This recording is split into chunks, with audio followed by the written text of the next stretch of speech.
ఓం అజ్ఞానతిమిరాంధస్య జ్ఞానాంజనశలాకయా చక్షురున్మీలితం యేన తస్మై శ్రీగురవే నమః. ఓం విష్ణుపాదాయ కృష్ణప్రేష్ఠాయ భూతలే శ్రీమతే భక్తివేదాంత స్వామిన్నితి నామినే. నమస్తే సరస్వతీ దేవే గౌరవాణి ప్రచారిణే నిర్విశేష శూన్యవాది పాశ్చాత్య దేశతారిణే. జయ శ్రీ కృష్ణ చైతన్య ప్రభు నిత్యానంద శ్రీ అద్వైత గదాధర శ్రీవాసాది గౌర భక్త బృంద. హరే కృష్ణ కృష్ణ కృష్ణ హరే హరే, హరే రామ రామ రామ హరే హరే. హరే కృష్ణ. ఓకే. హరే కృష్ణ మాతాజీ, ఉగాది శుభాకాంక్షలు. హరే కృష్ణ మాతాజీ. ఈరోజు మనము 18వ అధ్యాయం, భగవద్గీతలో 18వ అధ్యాయం అయినటువంటి మోక్ష సన్యాస యోగం గురించి తెలుసుకుంటున్నాము.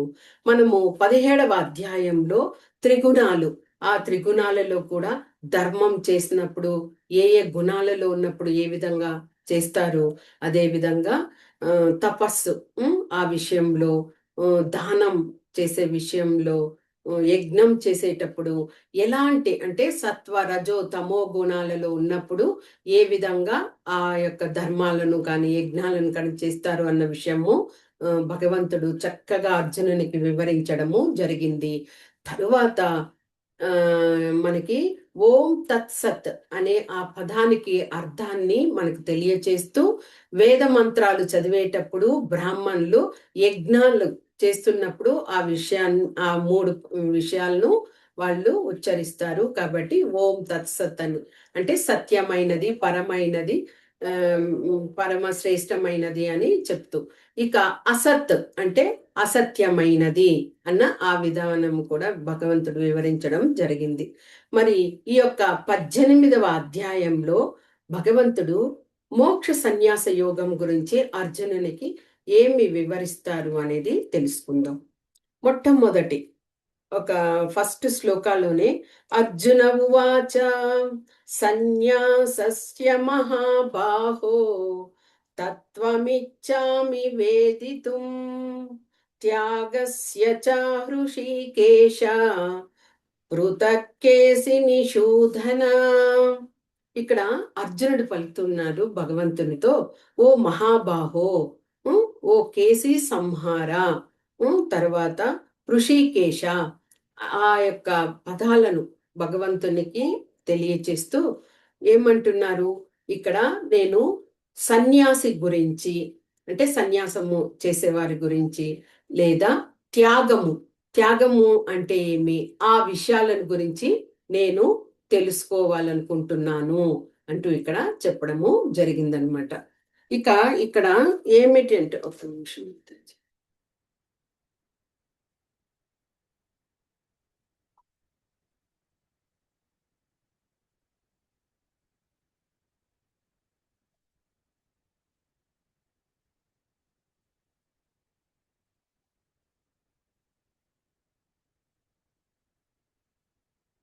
சௌமியா டக்குன்னு வா, ரொம்ப ரோதனை பண்ணிருக்குது.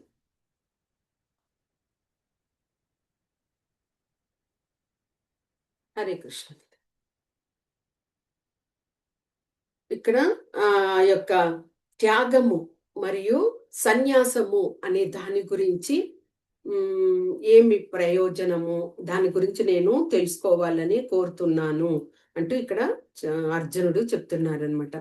మనకి ఇంతవరకు కూడా భగవంతుడు ఏమి విషయం చేశారు, అన్ని యొక్క అధ్యాయాల్లో మనకి ఏం చెప్పారు, భగవంతుని చెప్పిన విషయం ఏమిటి అంటే భక్తియుత సేవ. ఆ భక్తియుత సేవ చేయడం అనేది జీవులందరికీ కూడా పరమ లక్ష్యము అంటూ మనకు భగవంతుని యొక్క విషయంగా తెలియజేశారు అర్జునునికి కదా. ఇక ఇక్కడ అర్జునుడు భగవంతుణ్ణి కేశి సంహార అని చెప్తున్నారు. కేశి సంహార అంటే కేశి అనే రాక్షసుణ్ణి సంహరించడం వలన ఆ యొక్క కేశి సంహార అని ఇక్కడ తెలియచేస్తున్నారు. ఇక హృషికేశ అంటే ఇంద్రియాలకు అన్నింటికి కూడా అధిపతి భగవంతుడు.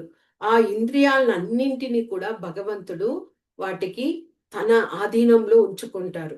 కాబట్టి అలాంటి భగవంతుణ్ణి మనము ప్రార్థించినప్పుడు ఏమవుతుంది, మనము కూడా అలాంటి ఇంద్రియాలకు అతీతులమయ్యి భక్తియుత సేవలో మనము పురోగతి సాధించడానికి ఇదవుతుంది. కాబట్టి ఆయన్ని హృషికేశ, ఆ రెండు యొక్క పదాలకు అర్థము మనము ఇప్పుడు తెలుసుకున్నాం.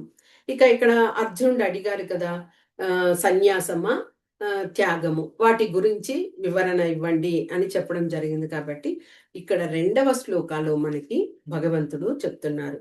శ్రీ భగవాన్ ఉవాచ కామ్యానాం కర్మణాం న్యాసం సన్యాసం కవయో విదుః సర్వకర్మ ఫల త్యాగం ప్రాహుత్యాగం విచక్షణాః.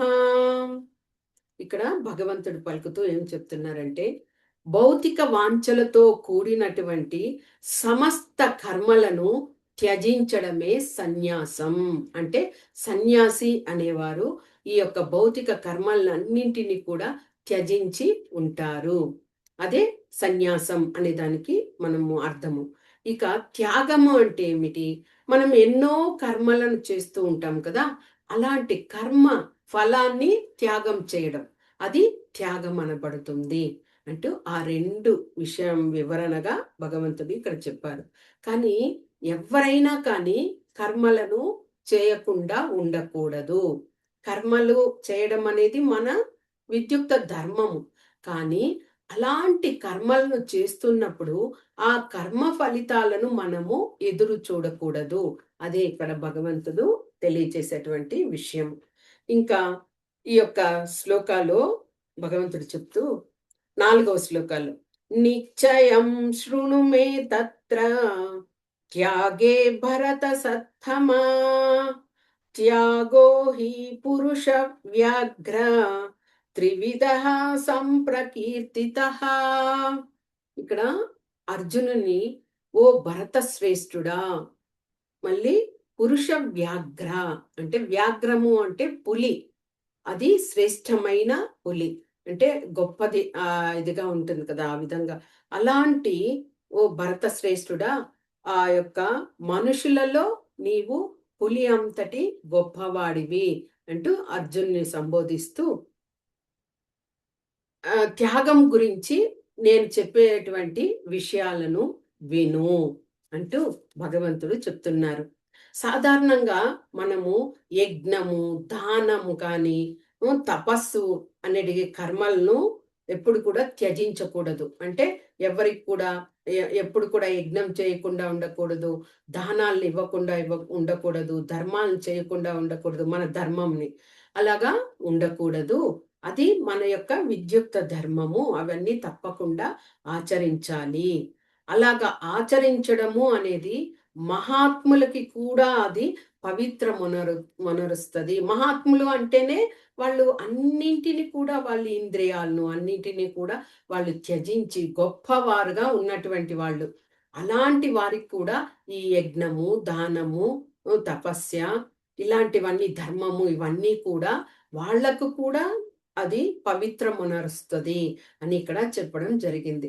మనము గత అధ్యాయంలో తెలుసుకున్నాము ఒక 10 రకాలైనటువంటి సంస్కారాలు. అలాంటి సంస్కారాలలో వివాహ సంస్కారం అనేది కూడా ఒకటి. ఆ వివాహము అనేది ఏమిటి? గృహస్థ జీవితానికి మనము అడుగు పెడుతున్నాము. అలాగా గృహస్థ జీవితంలో ఉంటూ కూడా మనం భక్తియుత సేవ చేస్తూ భగవంతుని మనము తరింప చేయవచ్చు. అందుకే గృహస్థ విషయం అనేది పెద్ద ఇది కాదు. గృహస్థ అయిపోతే వాళ్ళు ఇక ఎందుకు ఇది కాకుండా అలాగే ఇదైపోతారని కూడా చెప్పడానికి లేదు. ఇక సన్యాసులు ఉంటారు. ఈ సన్యాసులు అనేటువంటి వాళ్ళు వివాహం చేసుకోరు కదా. అలాగ వివాహం చేసుకోకుండా ఉన్నాం కదా అనేసి ఇలాగా ఎవరైనా గృహస్థలవుతే అంటే దీనినే వివాహ యజ్ఞం అని అంటారు. అలాగ వివాహ యజ్ఞాన్ని చేయకుండా, ప్రోత్సహించకుండా ఉండకూడదు. ఎందుకు అంటే సన్యాసి అయిన అతను తాను సర్వసంగ పరిత్యాగి అయి భౌతిక విషయాలంతా కూడా త్యజించి భగవంతుని యొక్క ప్రీత్యర్థమై అతను ఉన్నాడు. కాబట్టి అతను ఉన్నాడు కదా అని ఇతరులను కూడా ఈ యొక్క గృహస్థ జీవితానికి చేరకూడదు, వెళ్ళకూడదు అని చెప్పే అలాగా చేయకూడదు. ప్రోత్సహించాలి. అంటే గృహస్థ జీవితంలో ఉంటూ కూడా భగవంతుణ్ణి చక్కగా ఆరాధించవచ్చు అని సన్యాసులుగా ఉన్న వాళ్ళు కూడా ప్రోత్సహించాలి అంటే ఇక్కడ తెలియజేస్తున్నారు. ఇంకా దానం ఇలాంటివన్నీ చేయడం వల్ల ఏమవుతుంది, మన హృదయాంతరాల్లో ఆ యొక్క పూర్తిగా ఆ యొక్క మలినాలు అవన్నీ కూడా తొలగిపోయి మనకి పుణ్యలోకాలకు దారిని మరల్చడానికి కూడా మనకి అవి అవకాశాన్ని ఇస్తాయి. అది మంచి గుణాల్లో ఉండి దానాలు చేసేటువంటి ఆ విధంగా ఫలితాన్ని ఇస్తాయి. ఇక భగవంతుడు అర్జునుడితో తెలియచేస్తూ ఇప్పుడు చెప్పాను కదా, ఈ కర్మలన్నింటినీ కూడా ఎలాంటి ఫలాపేక్ష లేకుండా స్వకామ కర్మ అంటారు కదా, ఏదో ఆశించి చేయడము అలాగ లేకుండా స్వధర్మంతో, ధర్మం ఏమి చెప్తుందో, శాస్త్రాల్లో ఏం చెప్తారో ఆ విధంగా ఈ విషయాలన్నీ కూడా చెయ్యాలి. ఇదే నా తుది అభిప్రాయము అంటూ భగవంతుడు ఇక్కడ చెప్పడం జరిగింది. ఇక అర్జునుడు భగవంతుణ్ణి ఏమడిగారు, త్యాగాల గురించి అడిగారు కదా. త్యాగం అంటేనే ఏమి తెలుసుకున్నాము, కర్మ ఫలాలను ఎదురు చూడకూడదు, అదే త్యాగము. సన్యాసి అన్నప్పుడు భౌతిక విషయాలంతా కూడా త్యజించి భగవంతుని యొక్క భక్తియుత సేవలో ఉన్నవాడు సన్యాసి. ఈ యొక్క త్యాగ ఫలం కూడా 3 రకాలుగా మన త్రిగుణాలలో చూడవచ్చు. ఫస్ట్ సాత్విక త్యాగం అంటే ఆ సాత్విక గుణంలో ఉన్నప్పుడు ఆ త్యాగం అనేది ఎలాగా ఉంటది అంటే, అలాంటి వారు స్వధర్మాన్ని పాటిస్తారు. అంటే శాస్త్రాలు, గ్రంథాలు మనకి ఏమి చెప్పి ఉన్నారో వాటిని అనుసరిస్తారు. అలాంటి ఆ యొక్క త్యాగం చేసే గుణం కలిగిన వాళ్ళు సాత్విక గుణంలో. ఇంకా ఎలాంటి ఫలితాన్ని ఆశించరు. అదే సాత్విక గుణంలో ఉన్నటువంటి త్యాగం అని చెప్పబడుతుంది. ఇక రజోగుణం తీసుకోండి. ఈ రజోగుణంలో ఏమిటి అంటే, దుఃఖానికి మనకు దుఃఖంగా ఉన్నాము అని అనుకునే సమయము, లేతే మన భౌతిక దేహం వచ్చి కష్టపడుతుంది అని అలాగా అనుకున్నప్పుడు, లేదా భయపడుతూ ఉన్నప్పుడు, ఇలాంటప్పుడు ఏం చేస్తాము, మన ధర్మ విధానాలని మనము విడిచిపెట్టేస్తాం. అంటే ఏది శాస్త్రాల్లో ధర్మంగా చెయ్యాలి అన్నారో ఇలాంటి సమయంలో భయం వలన మన శరీరానికి అది అసౌకర్యమేమో అనేసి అలాగా విడిచిపెట్టేస్తాం. అది రజోగుణంలో ఉండేటువంటి త్యాగము అని చెప్పబడుతుంది. ఇప్పుడు ఉదాహరణకి మనకి హరినామాన్ని బ్రహ్మముహూర్తంలో చెయ్యాలి. ఆ సమయంలో సాత్విక గుణంలో ఉంటాము కాబట్టి ఆ సమయంలో హరినామం జపిస్తే మనకి మంచి రిజల్ట్ ఉంటుంది అని చెప్తారు. కానీ అందరూ అలాగ చేయగలుగుతారా? చేయలేరు. చాలా మంది భయపడిపోతారు. అమ్మో 3:30కి 4 లేసుకోవాలి అంటే కష్టము అని అలా భయపడతారు. కాబట్టి ఆ ధర్మాన్ని విడిచిపెట్టేస్తారు. ఆ విధంగా అలాగ చేసేది రజోగుణ త్యాగము అని చెప్పబడుతుంది. ఇంకా తమోగుణ త్యాగం గురించి ఇక్కడ మనకి శ్లోకాలు కూడా చక్కగా చెప్పారు. నియతస్యతు సన్యాసః కర్మణో నోపపద్యతే మోహతస్య పరిత్యాగా తామస పరికీర్తితః. ఈ యొక్క తమో గుణంలో ఉండే త్యాగము ఎలాగా అంటే, ఆ యొక్క విద్యుక్త ధర్మాలను వాళ్ళు అలాగే విడిచిపెట్టే విధంగా ఇదవుతారు. మోహంతో ఎక్కువగా భ్రమితులై ఉంటారు. తమో గుణం అంటేనే అదే కదా, సోమరితనంతో ఉంటారు, బుద్ధిహీనతతో ఉంటారు. కాబట్టి ఇక్కడ ఆ ధర్మాల్ని పాటించరు, మోహంతో ఉంటారు. అలాగా ఆ ధర్మాలనంతా విడిచిపెట్టడం అనేదే అక్కడ ఆ యొక్క తమో గుణ యొక్క త్యాగం. అంటే వీళ్ళు ఈ త్యాగం అనేది ఎందుకు ప్రయోజనం లేనిది కదా. సత్వగుణంలో ఉండే త్యాగమే అది ధర్మబద్ధమైనది అని భగవంతుడు ఈ 3 త్యాగంలో ఎవరెవరు ఎలాంటి గుణాల్లో ఉన్నప్పుడు ఆ త్యాగాన్ని ఇది చేస్తారు అని చెప్పడం జరిగింది. ఇక రెండవది జ్ఞాన విషయంలో ఆ యొక్క సత్వ రజో తమో గుణాలు ఏ విధంగా ఉంటాయి. సత్వగుణంలో జ్ఞానం ఎలాగ ఉంటది పూర్తిగా ప్రతి హృదయంలో భగవంతుడు పరమాత్మగా ఉన్నాడు అని తెలుసుకోగలిగిన జ్ఞానమే సాత్వికంగా ఉండేటువంటి జ్ఞానం. ఓకేనా? అంటే అది ధర్మబద్ధమైన విషయం, సత్యమైన విషయం. అందరి హృదయాల్లో పరమాత్మ ఉన్నాడు అని తెలుసుకోవడం, అది సాత్వికమైన జ్ఞానం. ఇక రజోగుణంలో ఉండేటువంటి జ్ఞానం ఎలాగా ఉంటది అంటే, ఈ దేహము, మనలో ఉండే జీవాత్మ అన్నీ కూడా ఒక్కటే. అంటే దేహం వేరు, ఆత్మ వేరు అనుకోరు, రెండు ఒక్కటే. దేహం మరణిస్తే ఆత్మ కూడా మరణిస్తుంది. ఇక మనకి ఎక్కడుంది ఇంకొక జన్మలు అనేవి లేవు అని అలాంటి జ్ఞానాన్ని పొంది ఉంటారు ఈ రజో గుణంలో ఉండేటువంటి జ్ఞానవంతులు. ఓకే. ఇక మూడవది తమో గుణం. తమో గుణం అంటేనే అల్పంగా వాళ్ళు ఏం చెయ్యాలి, ఏమి చేయకూడదు అనే ఆ జ్ఞానతను కూడా కలిగి ఉండరు కదా. కాబట్టి ఎలాంటి అల్పమైన కార్యాలైతే కూడా అదే సత్యము అని అనుకుంటారు. అంటే మొండి పట్టుదల అనమాట. తాను చెప్పినదే వేదం అంటాం కదా. ఆ విధంగా ఆ మొండి పట్టుదలతో అలాగా ఉండి ఇదవుతారు. అది తమో గుణంలో ఉండేటువంటి జ్ఞానవంతులు ఆ విధంగా ఇదిగా ఉంటారనమాట. అంటే ఈ విధంగా వాళ్ళు శాస్త్రాలు, గ్రంథాలు ఇవన్నీ తెలియచేసినవి వాళ్ళు తీసుకోరు. అది తమో గుణ జ్ఞానం కలిగిన వారు. ఇక కర్మలు ఉన్నాయి.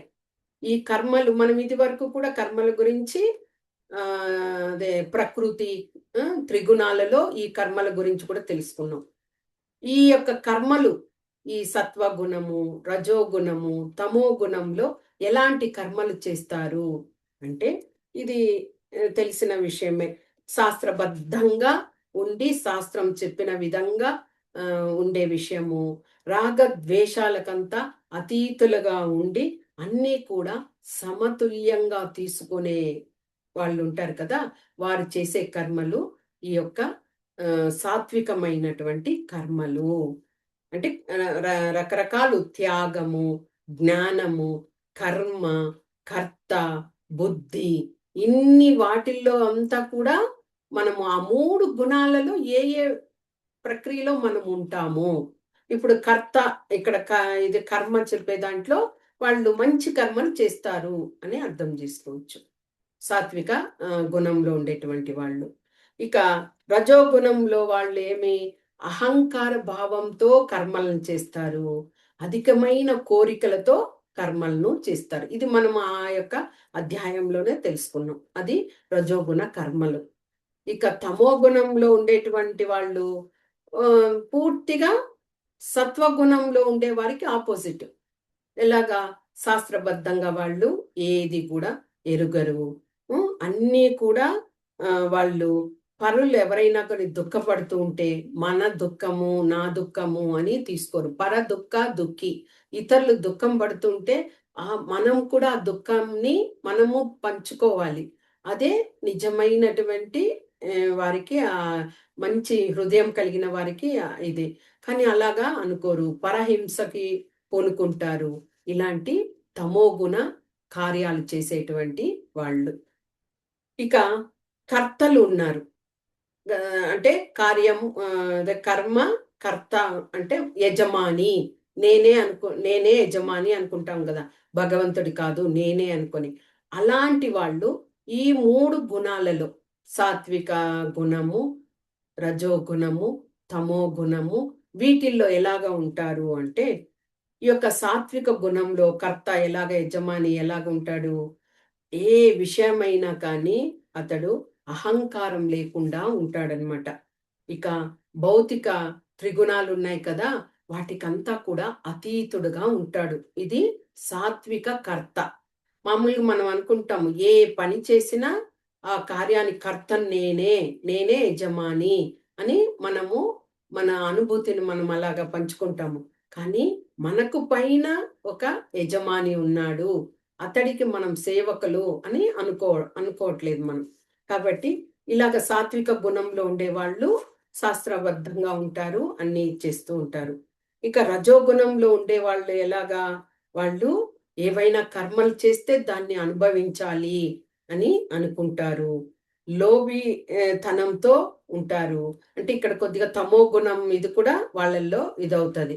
కాబట్టి ఆ లోభితనం అనేది కూడా ఇదవుతది. ఇతరులను చూస్తే అసూయపరులుగా ఉంటారు. ఈ యొక్క కర్తలు అంటే నేనే యజమాని అనుకుంటారు కదా! భగవంతుణ్ణి వదిలిపెట్టి ఆ విధంగా ఉండే ఈ రజోగుణంలో ఉండే కర్తలు ఆ విధంగా అనుకుంటారు. ఇంకా తమో గుణంలో ఉంటే చెప్పే అక్కర్లేదు. నిరంతరం నిద్రలో ఉంటారు, సోమరితనంతో ఉంటారు, ఇతరులను ఏమీ పట్టించుకోరు. ఏది ఇదిగా తీసుకోరు, భౌతిక విషయాల మీద ఆసక్తి ఉండదు. ఆ విధంగా వాళ్ళు నేనే దీనికంతా కూడా యజమానిని, ఇందులోనే నాకు బాగున్నది, హాయిగా ఉన్నాను అంటూ అట్లాగా వాళ్ళు అనుకుంటారు. ఇక బుద్ధి. బుద్ధి గురించి తీసుకున్నప్పుడు బుద్ధిలో కూడా సత్వగుణ బుద్ధి, బుద్ధిమంతులు, సత్వగుణంలో ఉండే బుద్ధిమంతులు కొంతమంది ఉంటారు. అలాంటి వాళ్ళు ఏం తెలుసా? అలాంటి గుణము కలిగినటువంటి వాళ్ళు ఏది చేయవచ్చు, ఏది చేయకూడదు. ఓకే. హ్మ్. ఏది భయమైన విషయాలు, ఏది మనము భయకూ భయపడకూడని విషయాలు అని ఆ బుద్ధిని వాళ్ళు తెలుసుకుంటారు. ఏది సత్యము, ఏది అసత్యము అని తెలుసుకుంటారు. తర్వాత ఏ విషయాలు మనల్ని బందీల్ని చేస్తాయి, ఏ విషయాలు మనల్ని మోక్షానికి తీసుకువెళ్తాయి అంటే ఆ బుద్ధిని వాళ్ళు వినియోగించి ఉపయోగించి దాన్ని తెలుసుకుంటారు. సాత్విక గుణంలో ఉండేటువంటి బుద్ధి కలిగిన వారు. ఇక అదే బుద్ధి రజోగుణంలో ఉండే వాళ్ళు ఎలాగా ఉంటారు? ఏది ధర్మము, ఏది అధర్మము అనే వ్యత్యాసం కూడా వాళ్ళు తీసుకోరనమాట. ఇంకా ఎలాగా ఉంటారు? హ్మ్. ఏ కార్యాన్ని మనము చేయవచ్చు, ఏ కార్యాన్ని చేయకూడదు, వాటికి మధ్య భేదం ఏమిటి అనే ఆ సత్యాన్ని కూడా వాళ్ళు తెలుసుకోలేరు. ఇలాంటి బుద్ధిని కలిగి ఉన్నటువంటి వాళ్ళు ఆ రజోగుణ బుద్ధి కలిగిన వాళ్ళు. ఇంకా తమో గుణంలో అయితే పూర్తిగా భ్రాంతి, మోహము, అజ్ఞానము అలాంటి వాటితో కొట్టుమిట్టాడుతూ వాళ్ళ బుద్ధినంతా కూడా అందులోనే ఉపయోగిస్తూ కాలం గడిపేస్తారు. ఈ విధంగా అంటే చూడండి, త్యాగంలో కానీ, బుద్ధిలో కానీ, కర్మలు చేసే విషయంలో కానీ, కర్తగా అనుకునే విషయంలో కానీ ఇలాంటి త్రిగుణాలతో మనము సంపర్కమై ఉంటాము. కాబట్టే ఆ యొక్క భౌతిక ప్రకృతి త్రిగుణాల సంపర్కమై ఉండడం వలనే మనము ఎన్నో కర్మలను చేస్తూ వాటి ఫలితాలను ఆశించడము, తిరిగి తిరిగి అపరాధాలు చేయడము, అందుకే మళ్ళీ మళ్ళీ జన్మలను పొందడము, ఇవన్నీ కూడా ఇలాంటి సంపర్కం వలనే పూర్తిగా. ఓకే. ఇక సుఖంలో కూడా ఈ 3 గుణాలు ఉన్నాయి. సుఖంగా అనుకుంటాం కదా అది. అలాంటి సత్వగుణ సుఖం ఏమిటి అంటే ఆరంభంలో విషంలాగా అనిపిస్తది. తరువాత అది అమృతుల్యమై ఉండేటువంటి సుఖంగా ఉంటుంది. అలాంటి సుఖము ఈ యొక్క సాత్విక సుఖము. ఆరంభంలో విషతుల్యంగా అంటే ఏమిటి? మన ఇంద్రియాలున్నాయి కదా! మన ఇంద్రియాలన్నింటినీ కూడా మన కంట్రోల్‌కి తీసుకొచ్చుకోవాలి. అలాగా ఉంచడము అనేది చాలా కష్టమైన పని కదా! అలాగే హరినామాన్ని మొదట ప్రారంభించాము. హరినామాన్ని జపించాలి. మొదట ఒక మాల, 2 మాలలు, 5 మాలలు, 16 మాలలు అలాగ సాధన చేయాలి. అది అది సాధన మీద అది వస్తది. కానీ మనకు అది కష్టమైన విషయంగా అనిపిస్తది. అంటే ఆ యొక్క ఇంద్రియాలను మనము అలా కంట్రోల్ చేయడం అనేది విష విషతుల్యంగా అనిపిస్తది. అమ్మో! ఇది చాలా ఇదిగా ఉన్నది. ఎప్పుడైతే అది మన కంట్రోల్‌కొచ్చి మనము చక్కగా భగవంతుని భక్తియుత సేవ చేస్తున్నామో అది అమృతుల్యమైపోతుంది కదా. అలాంటి ఆ వచ్చినటువంటి ఆ సంతోషంలో ఉండే గుణమే ఈ యొక్క సాత్విక గుణ సుఖము. ఇక రజోగుణం తీసుకోండి, దీనికి పూర్తిగా ఆపోజిట్ అన్నమాట. ఎలాగంటే మొదట సంతోషంగా ఉంటది, తర్వాత పోను పోను ఏమవుతుంది ఆ విధంగా అది అలాగే దుఃఖానికి ఇదవుతుంది. ఆ, ఇది తీసుకుంటే చాలా విషయాలు ఉంటాయి. మనం మామూలుగా కూడా సుఖం అనేది వచ్చిన వెంటనే ఆనందంతో ఉంటాము, తరువాత దుఃఖం వస్తే చాలా దుఃఖపడిపోతాం. అంటే ఆ సంతోషం అనేది అమృతుల్యంగా ఉంటది, చివరికి అది విషతుల్యంగా మారుతుంది. అలాగే వైఫ్ అండ్ హస్బెండ్ ఇద్దరు ఉన్నారనుకోండి, వాళ్ళు మామూలుగా మంచిగా వివాహమైన కొత్తల్లో చాలా ఆనందంతో ఉంటారు. తర్వాత ఇద్దరి మధ్య మనస్పర్ధలు, ఏదో కొన్ని పరిస్థితుల ప్రభావము, డివోర్స్ వరకు వెళ్తారనుకోండి, అప్పుడేమి మొదట సంతోషంగా ఉన్నారు, తర్వాత విషతుల్యమైంది అది కదా, దుఃఖానికి ఇదైంది. అలాంటి సుఖంగా ఉండడం, సుఖమా అంటే ఇక్కడ అలాంటి మొదట సంతోషంగా తర్వాత దుఃఖం అనే ఆ స్థితిలో ఉండే ఇది ఇక్కడ రజోగుణ సుఖం. ఇక తమోగుణ సుఖం ఏమిటి అంటే, ఇది ఈ తమోగుణం వాళ్ళకి ఆది నుండి, అంటే మొదటి నుంచి వాళ్ళు వెళ్ళి చేరేంత వరకు కూడా, ఎండ్ వరకు కూడా వాళ్ళకి ఒకే విధంగా మోహంలో, భ్రమలో, వాళ్ళు చెప్పిందే కరెక్టు, లేకపోతే అతి నిద్ర, అతిగా భోంచేసుకుంటూ ఉండిపోవడము, అలాగా. అంటే ఇంకా వేరే వాళ్ళ విషయాల్లో వాళ్ళకి లెక్కే లేదు, అంతే. వాళ్ళ ఇదే అలాగా ఫస్ట్ నుంచి ఎండ్ వరకు కూడా అలాగే. మనం తెలుసుకున్నాం కూడా, తమో గుణంలో ఉండేవాళ్ళు జంతువుల్లాగా ఆ జీవితాన్ని గడిపి ఎందుకు జన్మించాము అని కూడా తెలియకుండా అలాగే ఇదైపోతారు. మళ్ళీ జన్మ అలాగ వృక్షాలుగా, జంతువులుగా తీసుకుంటారు. అదే ఇలాంటిదే వాళ్ళు సుఖంగా ఉంది అనుకొని అనుభవాన్ని వాళ్ళు పొందుతారనమాట. అది ఆ యొక్క సుఖం. ఈ విధంగా ఇన్ని విషయాలను భగవంతుడు అర్జునునికి తెలియచేస్తూ చివరగా భగవంతుడు చెప్పారు, మానవుడు ఏ విధంగా ఆత్మానుభవాన్ని పొందుతాడు అంటే, ఇవన్నీ ఇన్ని విషయాలు ఉన్నాయి. త్రిగుణాలతో సంపర్కం అయిపోతే ఎన్ని బాధలు, కష్టాలు, ఎన్ని విషయాలు ఉన్నాయి కదా. మరి ఎలాంటప్పుడు మానవుడు ఏ విధంగా ఆత్మానుభూతిని పొందుతాడు అన్న విషయానికి భగవంతుడు ఇక్కడ చెప్పడం, ఇది చదువుతూ చెప్తాడు. బుద్ధిచే పవిత్రుడనైనందునను రాగద్వేషాలను విడిచిపెట్టి ఉన్న కారణంగా ఇంద్రియార్థాలను త్యజించి దృఢ నిశ్చయంతో మనస్సును నిగ్రహించి ఉన్నప్పుడు ఏకాంత ప్రదేశంన నివసించువాడును, మితంగా ఆహారాన్ని తినువాడును, తర్వాత నిత్యము సమాధి స్థితి అందు అంటే ధ్యానంలో ఉన్నవాడును, మిథ్యాహంకారాన్ని విడిచిపెట్టిన వాడును, దురభిమానాన్ని, కామము, క్రోధము, లోభము, మోహం, మదమాశ్చర్యాలు వీటిని అన్నింటినీ కూడా విడిచిపెట్టిన వాడు శాంతియుతుడుగా ఉండి ఆత్మానుభవ స్థితిని పొందుతాడు. అంటే మనం ఇలాంటి త్రిగుణాలతో కొట్టుమిట్టాడవలసిన అవసరమే వద్దు. ఇలాగా మనము ఆ శాంతంగా ఉండాలి అంటే ఈ విషయాలన్నింటినీ మనం అవలంబించినప్పుడు చక్కగా ఉండవచ్చు అంటూ చెప్పారు భగవంతుడు. తర్వాత మనకి ఈ యొక్క 54వ శ్లోకాల్లో వివరిస్తూ, బ్రహ్మభూత ప్రసన్నాత్మా నశోచతి కాంక్షతి సమ సర్వేషు భూతేషు మద్భక్తిం లభతే పరాం. ఈ ఈ విధంగా బ్రహ్మభూత స్థితిని ఇవన్నీ విడిచిపెట్టినప్పుడు అలాంటి స్థితిని పొందుతారు. అలాగా పొందినప్పుడు వాళ్ళు దేనికోసం కూడా వాళ్ళు శోకింపరు, దేనికోసం కూడా భయపడరు, దేనికోసం కూడా వాళ్ళు ఫలాన్ని ఆశించాలి అని అనుకోరు. అన్నింటినీ త్యజించేసి సర్వ జీవుల పట్ల వాళ్ళు సమదృష్టితో అందరినీ ఒకే విధంగా గౌరవిస్తూ అలాగా ఉంటారు. అలాంటప్పుడే నా యొక్క శుద్ధ భక్తియుత సేవను వాళ్ళు పొందుతారు. అంటే ఒక భక్తి అనేది మనం చేస్తున్నాము అంటే సాధారణంగా చేసే భక్తి వేరు. ఇన్నింటినీ మనం త్యజించినప్పుడు అది అనన్యమైన శుద్ధ భక్తిగా మనము పొందవచ్చు. ఈ యొక్క బ్రహ్మభూత స్థితిని పొంది చేసేటువంటి భక్తి గురించి.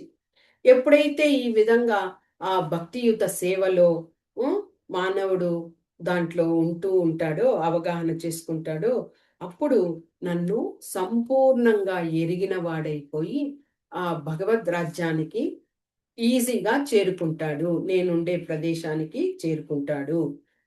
ఇన్ని విషయాలను తెలియచేసి భగవంతుడు, ఓ అర్జున, ఇంతటి గుహ్యతరమైనటువంటి జ్ఞానాన్ని నీకు తెలియచేశాను కదా. ఉం? నీకు పూర్తిగా ఈ విషయాలన్నీ కూడా వివరించి చెప్పాను కదా. ఇప్పుడు చెప్పే విషయము ఇంకా కాస్త శ్రద్ధగా విను అంటూ 65వ శ్లోకాలు, మన్మనా భవ మద్భక్తో మద్యాజీ మాం నమస్కురు మామే వైష్యసి సత్యం తే ప్రతిజానే ప్రియోసి మే. ఇది ఈ యొక్క అధ్యాయంలో చాలా విశేషమైన శ్లోక. ఏమంటే భగవంతుడు ఇక్కడ చెప్పడము, సర్వదా నన్ను గూర్చే చింతింపుము, అంటే నన్నే, నా గురించే సదా ఆలోచించు, నా భక్తుడివి కమ్ము, నన్నే ప్రార్థించుము, నాకు నమస్కరించుము. ఈ విధంగా నువ్వు చేసినావంటే, అంటే ఇక్కడ ఏమి మనకు అభయమే ఇదంతా కూడా. ఇక్కడ ఆర్డర్ కాదు, భగవంతుడు ఆర్డర్ చేయట్లేదు, నువ్వు చేయాల్సిందే అని బలవంతం కాదు. కానీ ఇవన్నీ నన్నే తలుచుకో, నన్నే స్మరించు, నాకు భక్తిని చెయ్యి. ఇలాగ నీవు చేసావనుకో, నాకు మిక్కిలి ప్రియమైన వాడివి అవుతావు. నీ వచ్చి ఆ యొక్క భక్తియుత సేవలో ఉంటూ నన్ను పరిపూర్ణంగా తెలుసుకొని నీవు పరిపూర్ణుడు అవుతావు కాబట్టి త్వరగా నన్ను వచ్చి చేరుకుంటావు. అంటే తండ్రి పిల్లలను వదిలిపెట్టి ఉన్నప్పుడు ఆ పిల్లలను తన వద్దకు తెచ్చుకోవాలని అనుకోవడంలో తప్పు లేదు కదా. అదే ఇక్కడ భగవంతుడు చేస్తున్నాడు. ఆయన్ని వదిలిపెట్టి మనం వచ్చేసాం కాబట్టి మళ్ళీ మనము ఆయన దగ్గరికి రావడానికి ఇవన్నీ చెప్పి, మంచి విషయం చెప్పి ఆయన దగ్గరకు తీసుకువెళ్ళడానికి ప్రయత్నించడమే. ఇక 66వ శ్లోకాలు, సర్వధర్మాన్ పరిత్యజ్య మామేకం శరణం వ్రజ అహం త్వాం సర్వ పాపేభ్యః మోక్షయిష్యామి మా శుచః. ఇక్కడ భగవంతుడు ఏం చెప్పారు, సర్వ విధాలైన ధర్మాలన్నింటినీ కూడా విడిచిపెట్టి నాకు శరణాగతి పొందితే నిన్ను అన్ని పాపాల నుంచి నిన్ను విముక్తిని చేస్తాను, ఇక ఎలాంటి సందేహము వద్దు అని భగవంతుడు చెప్పారు. దీన్ని చాలా మంది ఎన్నో రకాలుగా ఊహించుకుంటారు. అంటే అన్ని ధర్మాలను విడిచిపెట్టాలా అంటే భగవంతుడు ఇంతవరకు చెప్పారు కదా, ఈ విధంగా నడుచుకోవాలి, ఈ విధంగా ఉండాలి, ఈ విధంగా, అలాంటి ధర్మాలన్నీ మనం విడిచిపెట్టాలా అంటే మనము ఎంతగా భక్తియుత సేవలో ఉండి ఎంత ఇవి చేస్తుంటే కూడా ఎన్నో తెలుసో తెలియకో మనము అపరాధాలు చేస్తూ ఎన్నో కర్మలను చేస్తూ వాటిని అంతా కూడా మన హృదయంలో ఒక మలినాన్ని చేర్చుకున్న విధంగా అన్నిటినీ ఇది చేస్తున్నాం, పాపాలనంతా కూడా. మరి అలాంటి ఆ పాపాల నుంచి విముక్తి అయితే గాని మనము భగవంతుని దగ్గరకు చేరుకోలేము కదా. మనము శుద్ధాత్మతో భగవంతుని యొక్క ప్రదేశానికి వెళ్ళాలి. అలాగా ఎన్నో ఇవి చేస్తూ మనము వెళ్ళిపోగలుగుతామా? వెళ్ళలేము కదా. కాబట్టే భగవంతుడు ఈ యొక్క బద్ధజీవులయ్యి వీటికంతా కూడా తీతులైపోయి ఇలాగ ఉంటూ ఎన్నో కర్మలు చేస్తూ ఎన్నో పాపాలను మూటగట్టుకుంటూ అలాగ ఉన్నారు. కాబట్టి నువ్వు ఆ యొక్క ధర్మ విధానంలో, అంటే ఏది ధర్మము అంటే ఇక్కడ భగవంతుడికి మనము శరణాగతి పొందాలి అనేది తెలుసుకోవడం కూడా ధర్మమే కదా.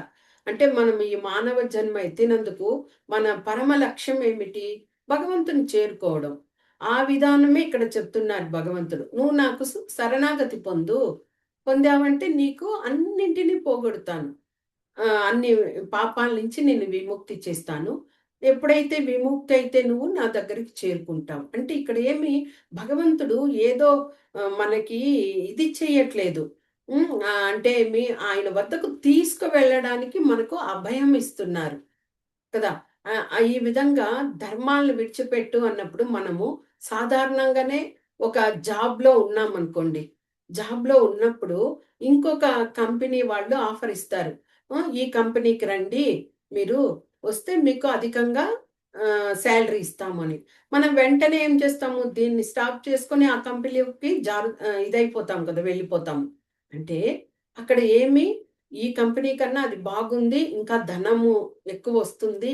ఇంకా సంతోషంగా ఉండొచ్చు అని మనము ఆ యొక్క భౌతిక ఆసక్తితో అలాంటి పని చేస్తున్నప్పుడు, భగవంతుడు ఇక్కడ అలాగే మనకి ఆశ పెట్టట్లేదు.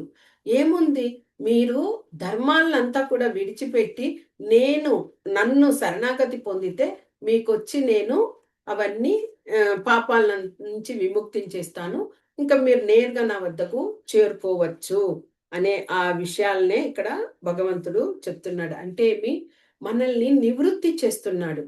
ఆ యొక్క విషయాల్ని. అంటే ధర్మాలు అంటే అన్నీ విడిచిపెట్టాలా అంటే అలాగ ఏం లేదు. ఇప్పుడే ఇదివరకే తెలుసుకున్నాం. గృహస్థాశ్రమంలో ఉంటూ కూడా మనము భగవంతుడిని భక్తియుత సేవ చేసుకొని తరించవచ్చు. ఇక ధర్మాలు అన్నప్పుడు భగవంతుడు వాటినంతా నేను చూసుకుంటాను. హ్మ్. ఏదైనా కానీ, ఇప్పుడు మనకి ష్యూరిటీ ఇచ్చినప్పుడు మనకి ఒక వస్తువుని కాస్ట్‌లీ ఐటెమ్ అనుకోండి. అది కొనాలి అన్నప్పుడు ఆ వ్యక్తి చెప్తాడు, "మీకెవరైనా ష్యూరిటీ ఇవ్వాలి. అప్పుడే నేను ఆ వస్తువుని మీకిస్తాను" అంటే, మనకి ఒకరు ష్యూరిటీ ఇచ్చారనుకోండి, ఇంకా మనకి సంతోషమే కదా! ఆనందమే కదా! చక్కగా మనము ఆ వస్తువుని పొందుతున్నాం. ఆ విధంగా భగవంతుడు ఇక్కడ ష్యూరిటీ ఇస్తున్నారు మనకి. మీరు అంతగా ఆ విషయాల్లో తనమునకలవ్వద్దండి. అన్నీ మనకిప్పుడు ఇది వచ్చింది కదా! యోగక్షేమం వహామ్యహం. మీ యోగక్షేమాలంతా నేను చూసుకుంటాను. హ్మ్. కాబట్టి మీ యొక్క ధర్మ విషయాలు వదిలిపెట్టి మీరు నాకు శరణాగతి పొందండి అని. అక్కడ మన ధర్మం ఏమిటి? భగవంతుణ్ణి భక్తియుత సేవ చేస్తూ భగవంతుని సాన్నిధ్యంలో ఉంటూ మనము వెళ్ళడమే మన ధర్మం. ఇక మిగిలిన విషయాలన్నీ కూడా మనకి తరువాత విషయాలే. అలాంటి విషయాలను కూడా నీవు నిలిపి నన్ను శరణాగతి పొందు అనడం అర్థమేమిటి? అలాగని అన్నీ వదిలిపెట్టేసి నువ్వు భక్తిలోనే ఉండిపో అని కూడా అర్థం కాదు. అలా కూడా అవసరం లేదు. అంటే విశ్వసించండి. ఆ విశ్వాసము అనేదే ఇక్కడ శరణాగతి. నమ్మకం ఉంచండి నా మీద. ఆ నమ్మకమే ఇక్కడ శరణాగతి అని మనము అర్థం చేసుకోవాలి. అంటే భగవంతుణ్ణి నమ్మేవాలి. కళ్ళు మూసుకొని మనము విశ్వసించాలి.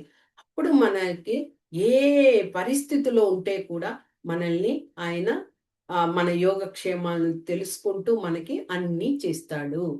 ఇప్పుడు వీధుల్లో జంతువులున్నాయి. వాటికి ఎవరు పోషకుడుగా ఉన్నారు? భగవంతుడే కదా! అన్నీ జీవిస్తున్నాయి. అలాగే ఇదవుతున్నాయి. మరి అలాగా అంతటిని చూసుకుంటున్నప్పుడు భగవంతుడు మనం భక్తియుత సేవ చేసినందువల్ల మనం ఒరిగిపోతాము? ఏం లేదు కదా! ఇంకా ఆ భక్తియుత సేవ చేయడం వల్ల ఆయనకి ఎప్పుడైతే సరెండర్ అవుతామో మన పాపాలన్నీ పోగొట్టుకొని ఆయనకు మనం ఆయన యొక్క ఉన్న స్థానానికి మనం వెళ్ళడానికి మనకి భగవంతుడు ఇచ్చినటువంటి ఆ యొక్క శరణాగతి అనేది ఆ నమ్మకము, విశ్వాసము ఉంచండి అని చెప్పడం అది. ఓకే. ఆ విధంగా ఇంకా భగవంతుడు ఈ యొక్క శ్లోకాలు 67 శ్లోకాలు చెప్తూ ఇదం తే నా తపస్కాయ నా భక్తాయ కథాన చ నచ శుశ్రూషణే వాచ్యం నచ మాం యోऽభ్యసూయతి. ఇలాంటి గుహ్యమైనటువంటి ఈ యొక్క జ్ఞానాన్ని హ్మ్, ఎవరైతే తపస్సంపన్నులు కాని వారికి అంటే ఆ యొక్క భగవంతుని మీద విశ్వాసము అది లేకుండా తపస్సు అంటే చెప్పారు కదా! ఆధ్యాత్మిక గురువులు, తల్లిదండ్రులు వీరినందరిని కూడా మనము గౌరవించి వాళ్ళ ఇదిగా ఉంచడం కూడా తపస్సే అనేది. వాక్కును కరెక్ట్‌గా ఉంచుకోవడం, మనసును సుత్తంగా ఉంచుకోవడం అవన్నీ తపస్సు. అవన్నీ లేని వారికి భక్తులు కాని వారికి, అంటే అభక్తులుగా ఉంటారు కదా చాలా మంది, ఇదిగా అంటే భగవంతుడు లేడు అని ఆ దృక్పథంతో ఉండేవారు. అలాంటి వారికి, ఎవరైతే భక్తియుత సేవ చేయకుండా ఉంటారో, సేవలో ఉండకుండా, అలాంటి వారికి, ఇలాంటి వారికి అసూయ కలిగి ఉంటారు. భగవంతుడు అంటే పెద్ద గొప్పనా, భగవంతుడు ఇదేనా, మనం కాదా అన్నట్టుగా అసూయతో ఉంటారు. అలాంటి వారికి ఉమ్, ఎప్పుడు కూడా వివరించకూడదు. భగవంతుడే ఇచ్చేశారు. కాబట్టి అలాంటి వాళ్ళకి మనము తెలియపరిస్తే కూడా అది జీరో, శూన్యంతో సమం అవుతుంది. ఎలాంటి ప్రయోజనం లేదు.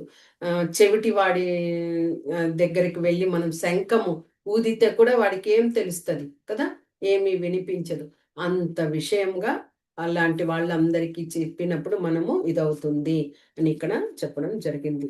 ఇంకా భగవంతుడు ఇక్కడ ఎలాంటి వాళ్ళు నాకు ప్రియం అని చెప్తున్నారంటే, ఎవరైతే ఈ భగవద్గీతను భక్తి శ్రద్ధలతో భగవంతుడు దేవాది దేవుడు అనుకొని ఆయన చెప్పినటువంటి విషయాలను అంతటిని ఆచరిస్తూ ఇతరులకు అది ప్రచార రూపంలో అందరికీ కూడా తెలియచేస్తూ భక్తియుత సేవలో ఇదవుతూ ముందంజలో ఉంటూ అలాగ ఉంటారు. అలాంటి వాళ్ళు నాకు మిక్కిలి శ్రేష్టమైన వాళ్ళు, ప్రియమైన వాళ్ళు. అలాంటి సేవకుడు ఇక ఈ ప్రపంచంలో ఇంకెవ్వరు ఉండరు అని. అంటే భగవంతుడు మనకి ఎంతటి కరుణను ఇస్తున్నాడు చూడండి. ఈ విధమైనటువంటి మంచి విషయాలను మీరు తెలుసుకోండి, ఇతరులకు అది పంచండి, అందరూ తెలుసుకునే విధంగా చెయ్యండి. అలాంటి వాళ్ళు నాకు ఈ ప్రపంచంలో ఇంకా అంతకన్నా శ్రేష్ఠులు ఎవ్వరు ఉండరు అంటూ భగవంతుడు అక్కడ తెలియచేయడము జరిగింది. ఇంకా ఇలాంటి పవిత్రమైన ఈ గ్రంథాన్ని ఎవరైతే శ్రద్ధతో అంటేనే ఇక్కడ నమ్మకము, విశ్వాసము అలాగా ఉండి అధ్యయనం చేస్తారో వాళ్ళందరూ కూడా జ్ఞానం అనే యజ్ఞాలు ఎన్ని రకాలు ఉన్నాయి చూడండి. జ్ఞానం అనేది కూడా ఒక యజ్ఞంతో సమము. అలాంటి జ్ఞానం అనే యజ్ఞంతో నన్ను పూజించిన వారవుతారు అని నేను ప్రకటిస్తున్నాను అంటూ భగవంతుడు ఇక్కడ చెప్తున్నారు. ఇక చివరగా అర్జునుడితో చెప్తూ, ఓ అర్జున, నేను ఇంత చక్కగా నీకు ఇదంతా కూడా తెలియచేశాను కదా, నువ్వు శ్రవణం చేసావా? నీ అజ్ఞానము, మోహము అదంతా కూడా నిన్ను వీడిపోయిందా అంటూ భగవంతుడు అర్జున్ అడిగినప్పుడు అర్జున్ చెప్తున్నాడు. ఏం చెప్తున్నాడు? ఓ అచ్యుత, నా మోహాన్నంతా కూడా ఇప్పుడు నశించిపోయింది. నాలో ఉండే ఆ భయము అంతా కూడా తొలగిపోయి ఇదయింది. మళ్ళీ నీ యొక్క కృప చేత నేను మళ్ళీ స్మృతిని పొందాను. భగవంతుడే ఇస్తాడు కదా, మరచడం కానీ, లేకపోతే జ్ఞానాన్ని ఇవ్వడం కానీ, జ్ఞాపక శక్తిని ఇవ్వడం కానీ. కాబట్టి నీ వల్లనే మళ్ళీ నేను అన్నీ ఆ స్మృతికి వచ్చాను. నేను ఇప్పుడు స్థిరత్వంతో ఉండాను. ఎలాంటి సందేహాలు నాకు లేదు. నేనిప్పుడు నీ ఆజ్ఞానుసారం వర్తించడానికి, అంటే యుద్ధం చేయడానికి నేను చాలా ఆనందంతో సంసిద్ధంగా ఉన్నాను అంటూ అర్జునుడు అక్కడ తెలియచేయడము జరిగింది. ఇదంతా కూడా సంజయుడు ధృతరాష్ట్రునికి వివరిస్తూ ఉన్నాడు కదా. అలాగ వివరిస్తూ ధృతరాష్ట్రునితో చెప్తున్నారు, ఓ రాజా, కృష్ణ భగవానుడు అంత ఇదిగా ఇన్ని విషయాలను అర్జునునికి తెలియజేసి అతన్ని ఆ మోహం నుంచి బయట పడవేసి యుద్ధానికి సన్నిధుడిగా చేశారు. ఇదంతా నేను కళ్ళారా చూస్తూ ఉంటే నేను రోమాంచితుడవుతున్నాను. నా రోమాలన్నీ నిక్కబొడుచుకొని నాలో అంతట ఆర్ద్రతగా హృదయం అంతా కూడా ఇదవుతూ ఉన్నది. ఇదంతా కూడా ఎవరి వల్ల అంటే ఆ వ్యాస మహర్షి యొక్క ఆయన కృప వల్లనే నేను ఇది చూడగలిగాను, నీకు కూడా ఈ విషయాన్ని చేరవేయగలిగాను అంటూ సంజయుడు ధృతరాష్ట్రునితో చెప్పడము జరిగింది. తర్వాత ఇంకా ధృతరాష్ట్రుడు చాలా ఆశ్చర్యంతో అలాగే భ్రమించి ఉన్నారనమాట. ఆ విధంగా ఉంటూ ఇక్కడ ఎంతో మరలా ఆనందాన్ని నేను పొందుతున్నాను ఓ రాజా అంటూ ధృతరాష్ట్రుని దగ్గర తెలియచేయడము జరిగింది. 78వ శ్లోకాలు, యత్ర యోగేశ్వరః కృష్ణో యత్ర పార్థో ధనుర్ధరః తత్ర శ్రీ విజయో భూతి ధ్రువాని తిర్మతిర్మమ. ఇక్కడ భగవంతుడు అదే ఇక్కడ ఏం చెప్తున్నానంటే, ఎక్కడైతే యోగేశ్వరుడైనటువంటి కృష్ణ భగవానుడు ఉంటారో, ఎక్కడైతే ధనుర్ధారి అయినటువంటి అర్జునుడు, అంటే కృష్ణ భగవానుడు అర్జునుడు ఎక్కడ ఉంటారో అక్కడే విజయము, అక్కడే సంపద ఉంటది, అక్కడే కీర్తి ఉంటది, అక్కడే శక్తి ఉంటది, అక్కడే నీతి ఉంటది, నిశ్చయత్వము ఉంటది. ఇన్ని కూడా వాళ్ళిద్దరు ఎక్కడ ఉంటారో అక్కడ ఉంటుంది. ఇదే నా అభిప్రాయము అంటూ భగవంతుడు ముగించడము జరిగింది అన్నమాట. ఇక ఈ విషయాన్ని కూడా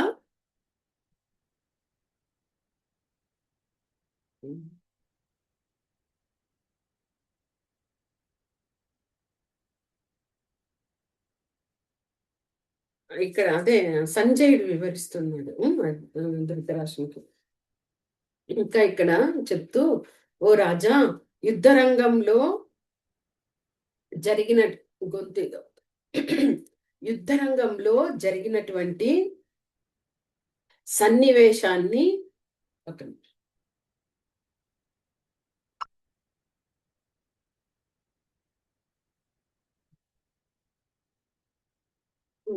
యుద్ధరంగంలో జరిగినటువంటి ఆ సన్నివేశం అంతా కూడా నీకు వివరించాను కదా రాజా.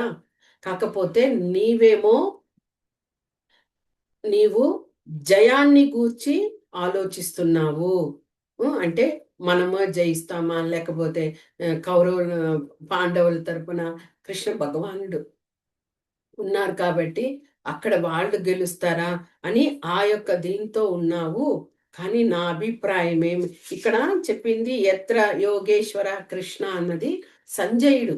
ఈ విధంగా ఎక్కడైతే కృష్ణ భగవానుడు అర్జునుడు ఉంటారో అక్కడ అన్నీ ఉంటాయి, ఇది నా అభిప్రాయము అంటూ అక్కడ ధృతరాష్ట్రునికి వివరిస్తూ చెప్తున్నాడు అనమాట.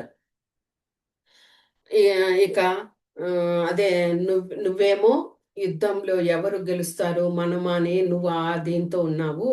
కానీ నాకు అనిపిస్తుంది అర్జునుడు అంటే కృష్ణుని వద్ద అర్జునుడు ఉన్నారు కదా, కాబట్టి అర్జుని పక్షమే విజయాన్ని సాధిస్తుంది అనేది ఇది మాత్రము నిశ్చయము అని ఇంకా నేరుగానే చెప్పేయడము జరిగింది ధృతరాష్ట్రుని దగ్గర. అంటే ఇంకా ఎలాంటి ఆలోచనలు నువ్వు పెట్టుకోవద్దు, తప్పకుండా వీళ్ళు ఉన్న చోట విజయము అని ఇది వరకే చెప్పేశారు కదా, కాబట్టి ఆ విజయం అనేది అర్జునుని వైపునే అన్న విషయాన్ని అక్కడ తెలియచేయడము జరిగింది.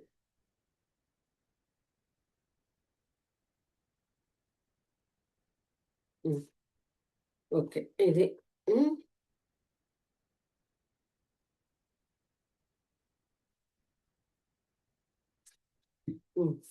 అంటే ఇక్కడ మనకి భగవంతుడు వివరించినట్లుగా మనకి కర్మయోగం కానీ, జ్ఞానయోగం కానీ, ధ్యాన యోగం కానీ, తర్వాత పరిత్యజించడం కానీ కర్మల్ని, అలాగ అన్ని వివరాలను అన్ని అధ్యాయాల్లో మనకు వివరిస్తే కూడా చివరికి ఏమి ఆ సాంగత్యము అంటే అర్జునుడు ఇక్కడ భగవంతుని యొక్క సాంగత్యంలో ఉన్నాడు కాబట్టి భగవంతుడు అర్జునుడి విజయాన్ని సాధిస్తున్నారు కదా.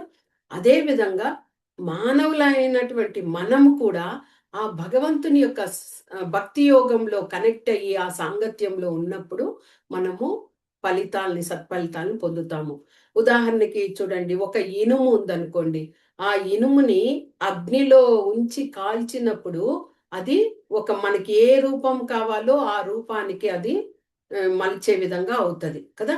అదే విధంగా మనము ఎంతటి అంటే అదే తమో గుణం ముఖ్యంగా అలాంటి తమో రజో గుణాలతో కొట్టుమిట్టాడుతూ మనము ఎలాంటి యొక్క దుఃఖ సాగరంలో మునిగి తేలుతూ అలాగా ఉన్నప్పుడు ఎప్పుడైతే మనకి ఆ భగవంతుని యొక్క భక్తి అనే దానిని మనం తీసుకొని ఆయనతో కనెక్ట్ అయ్యి ఆ సాన్నిధ్యంతో ఉంటూ మనము అలాగే ముందుకు వెళ్తూ ఉన్నప్పుడు ఏమవుతుంది, మనము కూడా మన చెడు గుణాలను మళ్ళీ మనలో ఉండే పాప గుణాలను అన్నింటినీ కూడా మలుచుకోవచ్చు.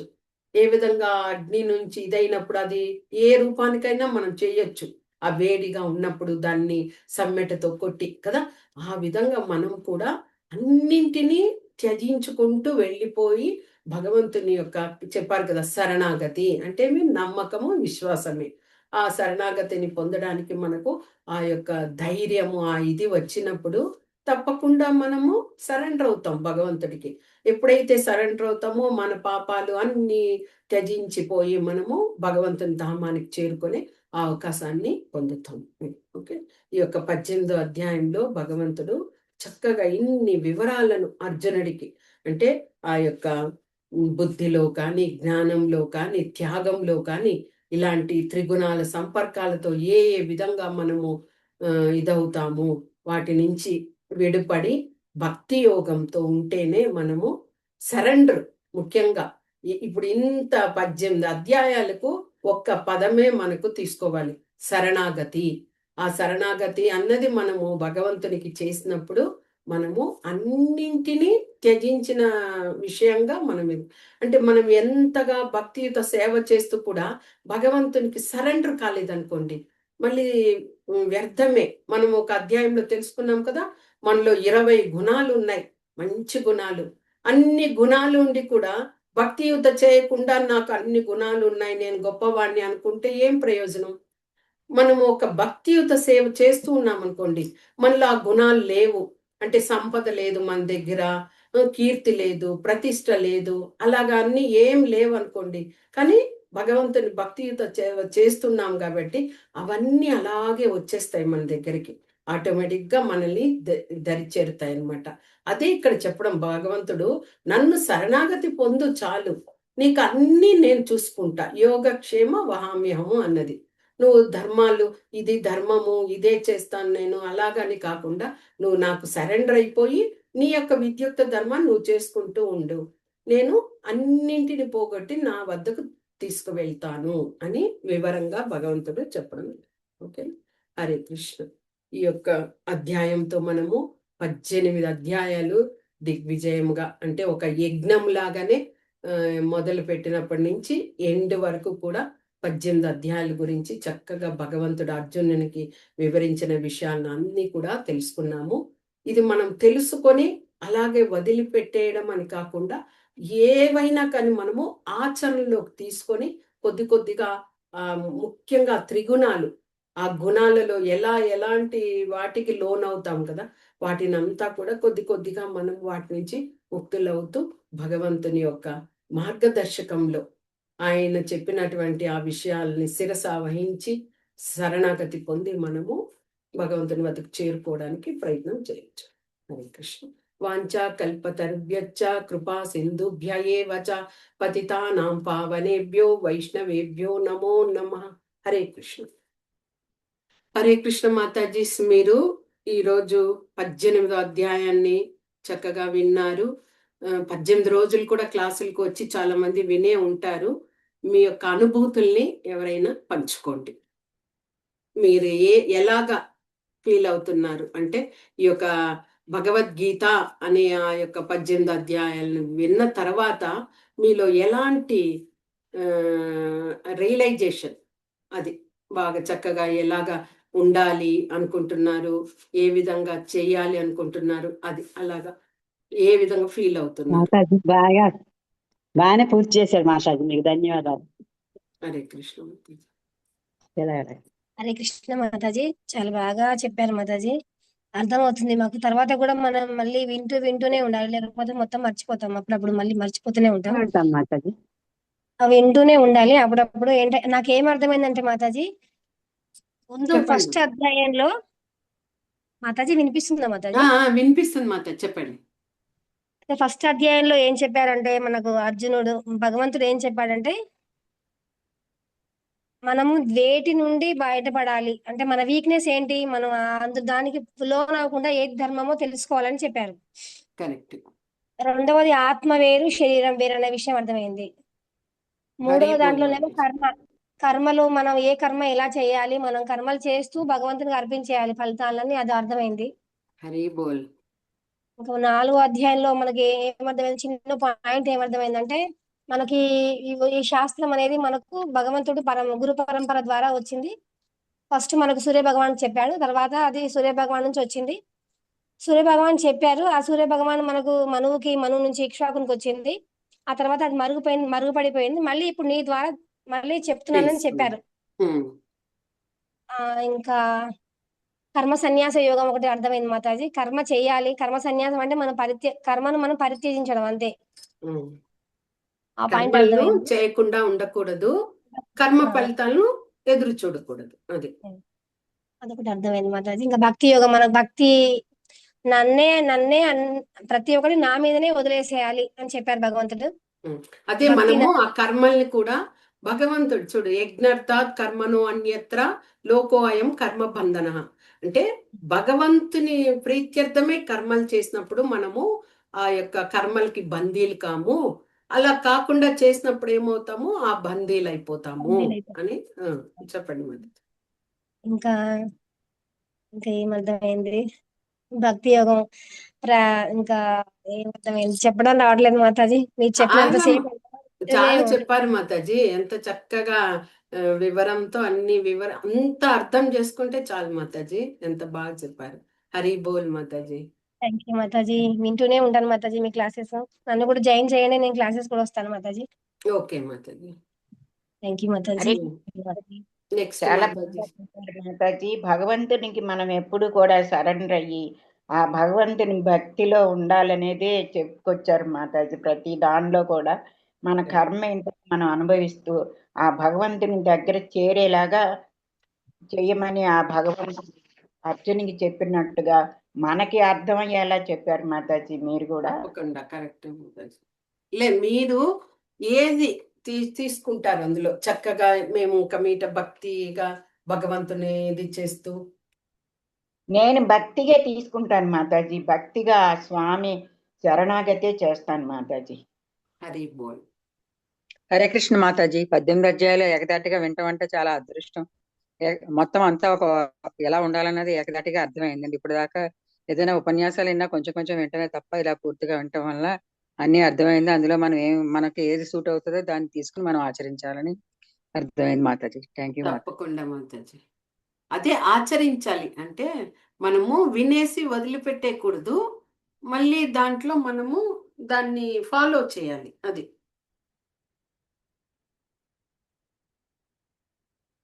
అని మీరు కూడా అర్థమయ్యేలాగా చెప్పారు మాతాజీ. ప్రతి అధ్యాయం కూడా చాలా బాగా చెప్పారు. తెలియని వాళ్ళకు కూడా బాగా అర్థమవుతుంది మాతాజీ. అది హరే కృష్ణ మాతాజీ. అది మీరు హరే కృష్ణ. చెప్పినట్లు సత్వగుణంలో మనం స్టార్ట్ చేసేప్పుడు అది చాలా కష్టతరంగా అంటే ఒక ఇదిగా ఉంటుంది. అది తర్వాత మనకి దానికి వచ్చే ప్రతిఫలం వచ్చి అమృతంగా ఉంటదని చెప్పినప్పుడు అది చాలా బాగుంది మాతాజీ. స్టార్ట్ చేసేప్పుడు మనకి మనసు అట్లానే కదా చేస్తుంది, ఉదయాన్నే లేవాలా ఇవన్నీ. తర్వాత దాంట్లో పొందే ఆనందం వచ్చి అప్పుడు తెలుస్తుంది ఎట్లా ఉంటుంది. చాలా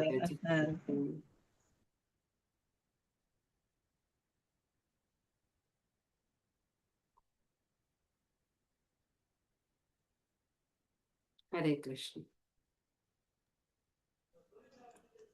ఇంకా ఎవరైనా చెప్తారా? మీ అనుభూతులు పంచుకోండి. ఇంకేమి అంటే మీరు ఇన్ని రోజులు విన్నందుకు ఏమి ఫీల్ అవుతున్నారు? హరే కృష్ణ మాతాజీ. హరే కృష్ణ మాతాజీ. అదే కృష్ణ భగవానుడు చెప్పారు కదా, భారం నా మీద వేసే నేను చూసుకుంటాను, నువ్వు దేన్ని నువ్వు కోరిక కోరుకోకుండా భక్తి మార్గాన్ని వెళ్ళమని చెప్పారు కదా మాతాజీ. కరెక్ట్. అదే కర్మ చెయ్యి నువ్వు, నేను చూసుకుంటాను అని చెప్తున్నారు కదా మాతాజీ. అది అది అది నచ్చింది మీకు? సంతోషం. అంటే ఏదైనా కానీ మనము భగవంతుని ప్రీత్యర్థమై ఆయన కోసం చేస్తూ వెళ్ళిపోయామనుకోండి, మనము ఎలాంటి వాటిల్లో కూడా చిక్కుకోము. ఆ బందీలయకుండా మనము ఆ కర్మల్లో మంచిగా వెళ్ళిపోతూ ఉంటాము. అలా కాకుండా మన కోసం మన అని నా అని అట్లా చేసుకున్నప్పుడు ఏమవుతుంది? హరే కృష్ణ మాతాజీ. బందీలవుతాం. హరే కృష్ణ మాతాజీ. హరే కృష్ణ మాతాజీ. మాతాజీ, எனக்கு கொஞ்சம் கொஞ்சம் புரிஞ்சது என்னன்னா, எல்லாத்தையும் என்கிட்ட விட்டுடு, நீ உன்னோட இதை மட்டும் நீ பார்த்துக்கோ, எதையும் நீ செய்யல, எதையாலும் உன்னால செய்ய முடியாது, எல்லாத்துக்கும் நான் தான் காரணம். அதனால என் காலை பிடிச்சுக்கோ, நீ என்கிட்ட பக்தியா இரு, நான் உனக்கு ஆண்ட எல்லாம் கொடுக்குறேன், எல்லாம் நான் தான் கொடுக்குறேன். அதனால அப்படியே நீ பிடிச்சிட்டு வா, நான் உனக்கு எல்லாமே நான் செய்யறேன் அப்படின்னு அவர் சொல்றாரு. அதை நம்ம புரிஞ்சுக்கிட்டு எல்லாத்தையும் இந்த பந்தம் எதுவும் வேணாம் நம்மளுக்கு, நான் தான் கொடுத்தேன், நான் தான் செஞ்சேன், நான் தான் வச்சேன்ற அகங்காரம் நம்மளால என்ன செய்ய முடியும்? ஒண்ணுமே செய்ய முடியாது. எல்லாமே அவர் தான் செய்யறாரு. அதனால எல்லாத்தையும் விட்டுட்டு கிருஷ்ணா அப்படின்னு சொல்லிட்டு அவர் காலை புடிச்சிட்டாலே அவர் கரெக்டா கொண்டு போயிடுவாரு மேம். அதுதான் என்னோட இது. நீங்க சொல்றது சரணாகதி. சரணாகதி. அந்த சரணாகதி அடைஞ்சிட்டாலே எல்லாமே தானா அவர் எது எது கொடுக்கணும்னு நினைக்கிறாரோ கண்டிப்பா நம்மளுக்கு கொடுத்துருவாரு. என்ன மேம் சொல்றது? கண்டிப்பா அவர் நம்மள வழி நடத்துறதே அவர் தான், நம்ம கருவிதான். அதனால அவரு சரணடைஞ்சிட்டு நம்ம எல்லாமே நம்மளுக்கு கிடைச்சிடும். நம்ம பாட்டுக்கு நம்ம எந்த ஒரு இதுவும் இல்லாம நம்ம பாட்டு போயிட்டே இருக்கலாம். நான் கொஞ்சம் தெரிஞ்சுக்கின்றது. கண்டிப்பா. கிருஷ்ண மாதாஜி, தேங்க்யூ மாதாஜி. நல்லா இருந்தது மாதாஜி. 18 நாள் அப்படியே நல்லா கொண்டு வந்துட்டீங்க மாதாஜி. நிறைய பேர் இதுல பயனடைஞ்சிருப்பாங்க. ஒரு மாதாஜி சொல்றாங்க பாரு, பாயிண்டா சரி மாதாஜி கலாவதி செமையா சொல்றாங்க, நல்லா நோட் பண்ணி வச்சிருக்காங்கன்னு நினைக்கிறேன். நல்லா நோட் பண்ணி வச்சுட்டு நல்லா சொல்றாங்க பாருங்க. ஜெய் ஸ்ரீராம். ஹரே கிருஷ்ணா மாதாஜி. நம்மளுக்கு வேணும் போது திருப்பி கூட பாத்துக்கலாம் மாதாஜி. நீங்க என்னக்கா நீங்க அந்த ரெக்கார்டு பண்ணி வச்சிட்டீங்கல்ல, நம்மளுக்கு ஏதாவது இதுவா இருந்தா கூட நம்ம திருப்பி பார்த்தாலே நம்மளுக்கு அப்படியே இதுவாயிடும் நம்மளுக்கு. என்ன மாதாஜி சொல்றது?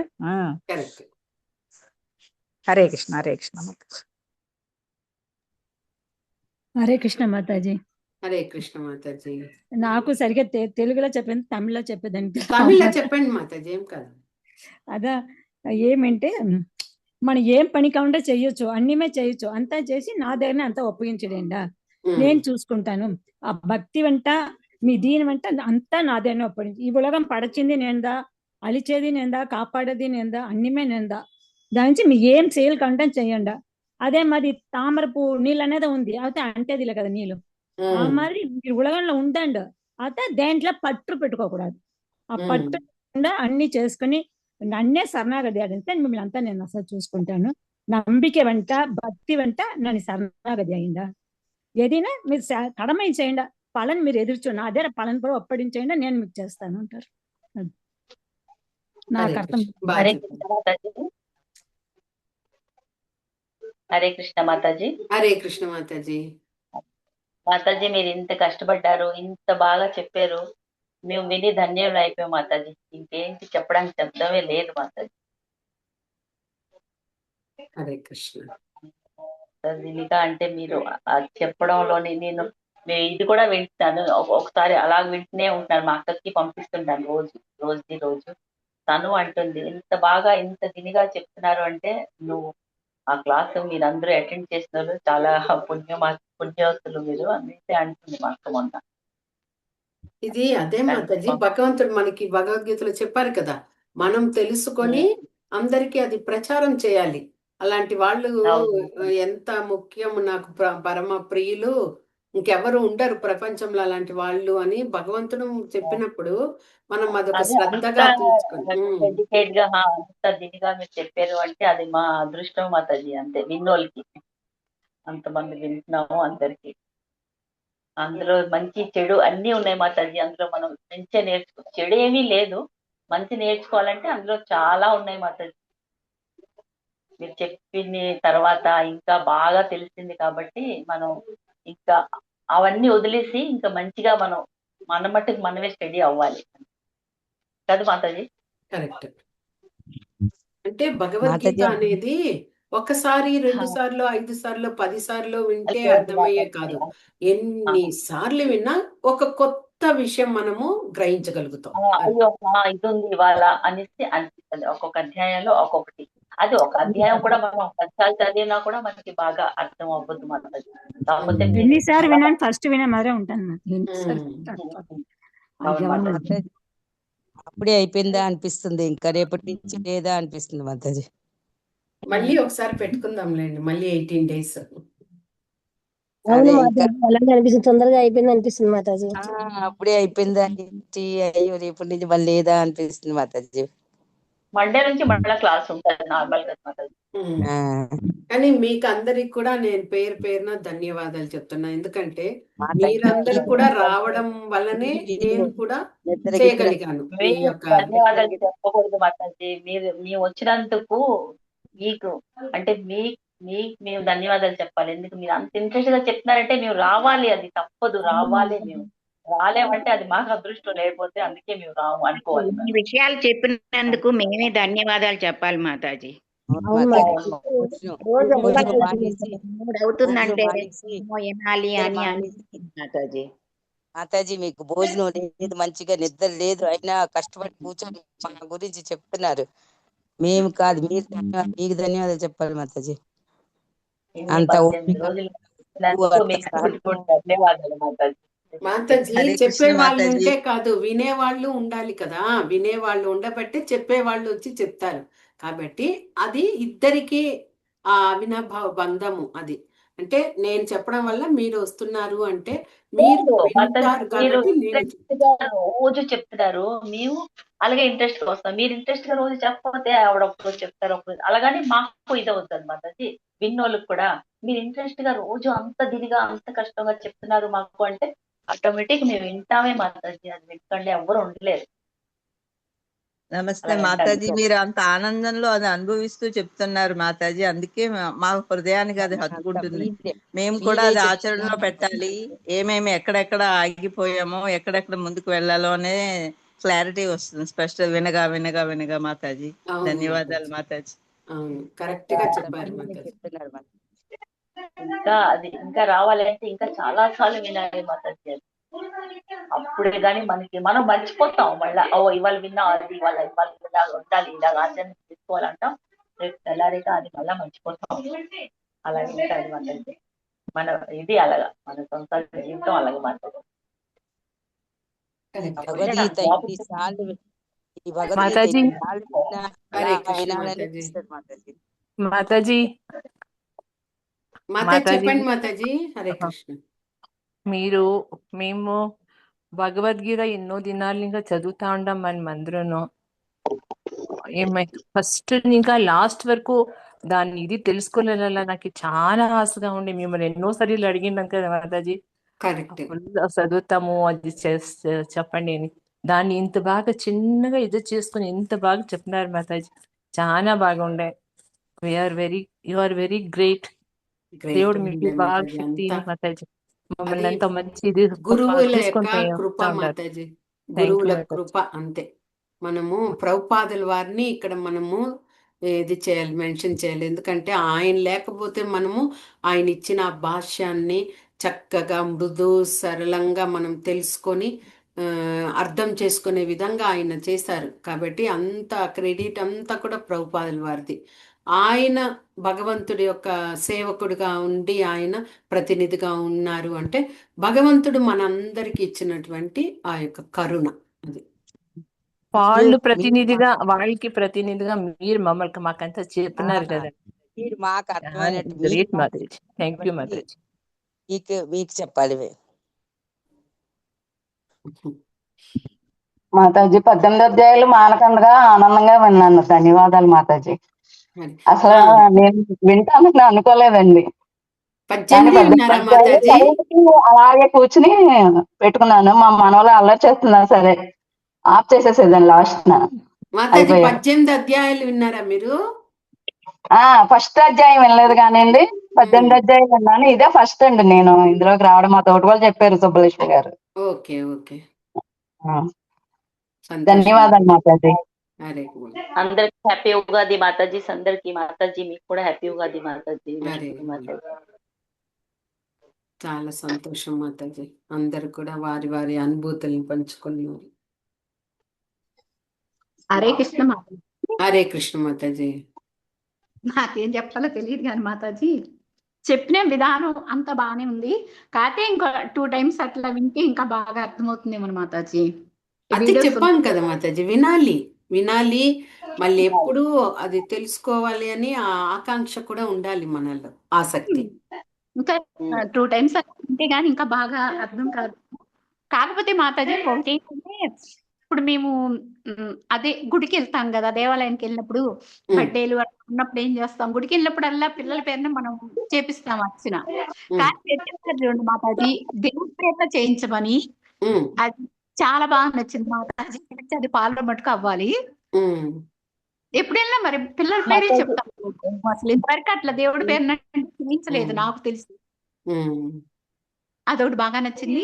ప్లస్ మాతాజీ మేము చిన్నపిల్లలు అప్పుడు ఘంటసాలని పాటలు పాడేవాళ్ళు, చూసారా మాతాజీ? తెలుసు ఆయన అది అంటే అప్పుడు చనిపోయిన వాళ్ళ దగ్గర అట్లా పెట్టేవాళ్ళు కదా మాతాజీ, వాసాని యథాయ. అవి ఎక్కువగా వినేదాన్ని.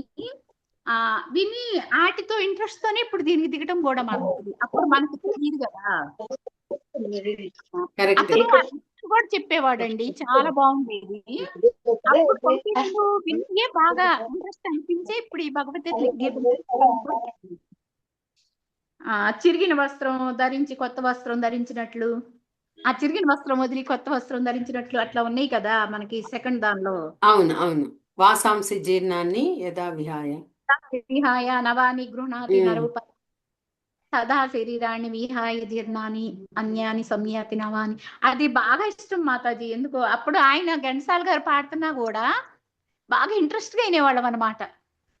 అది ఇప్పుడు నాకు 60 ఏళ్ళు వచ్చాక ఇప్పుడు విని తెలుసుకుంటున్నాం అనమాట. అది